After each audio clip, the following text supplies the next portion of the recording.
First, check in with the Caddie Master when you arrive, no later than 30 minutes before your assigned loop. Also, remember to grab the basic essentials like your bib, shirt, a wet towel, hat, rangefinder, divot mix, tees, pencils and scorecards, anything that your golfer may need during the course of the round. Once you've grabbed all your items, make your way over to the first tee, where you'll meet and greet your member and or guest before the round. Organize the golf bag so it's most convenient for you and the player. Also, check to make sure that all clubs are in the bag. The rules of golf allow 14 clubs. Check this before the round begins and wipe down any that need cleaning. Notice and recognize all the head covers on the bag before the round. On the first tee, notice what tees the group will be playing throughout the round. Here at PCC, these are all labeled 1, 2, 3, and 4. Also, identify the types of golf balls and the numbers on each golf ball that the players in your group will be using. Using your rangefinder, know the distances of certain hazards like bunkers, creeks, and trees, or the green when you're on a par 3. When players are on the tee, remain quiet and still, making sure that your shadow is not interfering. Position yourself to the right side and behind the tee markers, where your players will not be distracted. Standing here will provide you with the best angle to follow the ball in flight. Make sure the bag is positioned so that the clubs are easily accessible. If a player hits an errant tee shot, mark the nearest position you last saw it with a stationary object like a tree or post. When all tee shots are struck, make sure to move quickly up the fairway ahead of your group and arrive before your player does. Whenever possible, forecaddying will allow you to arrive at your player's ball much earlier and gather all information needed, such as yardages and conditions, thus keeping the group moving and saving time. To forecaddy, hand your players their clubs for their next tee shot and proceed down one of the sides of the fairway to help spot balls in flight. This will also help with spotting errant tee shots and signaling the status to the players, such as out of bounds, in a bunker, or safe.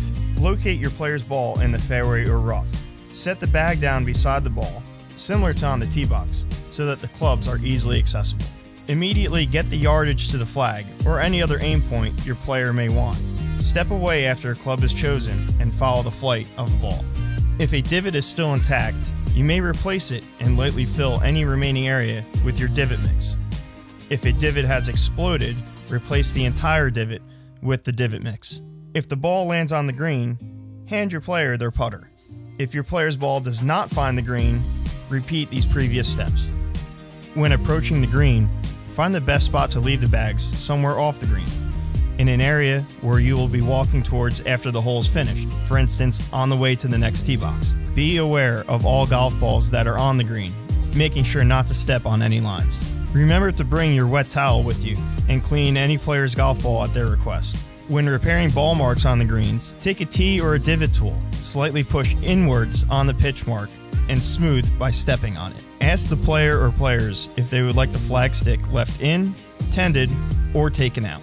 As you gain experience, being able to read putts can be extremely valuable to your player or players. After all players have holed out, return the flag stick to the hole. Whether it be greenside or fairway, the bunker process is the same. Locate the nearest rake to where your player will enter the bunker. Remain outside the bunker while the player plays the shot. After the player hits the shot, let them exit the bunker the same way they entered and hand them their next club. Enter the bunker on the same line as your player. Lightly rake the bunker smooth as you walk backwards out of the bunker. Replace the rake outside the bunker where it will interfere the least. At the completion of the round, shake hands with your player or players and the remainder of the group. Ask your player where they would like their bag to be placed before leaving, whether it be at the bag drop or just in bag storage.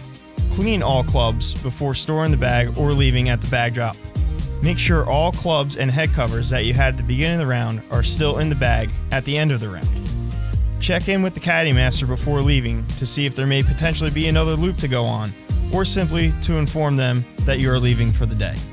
Following these steps will help you be a successful caddy here at the Philadelphia Cricket Club. Thanks for tuning in.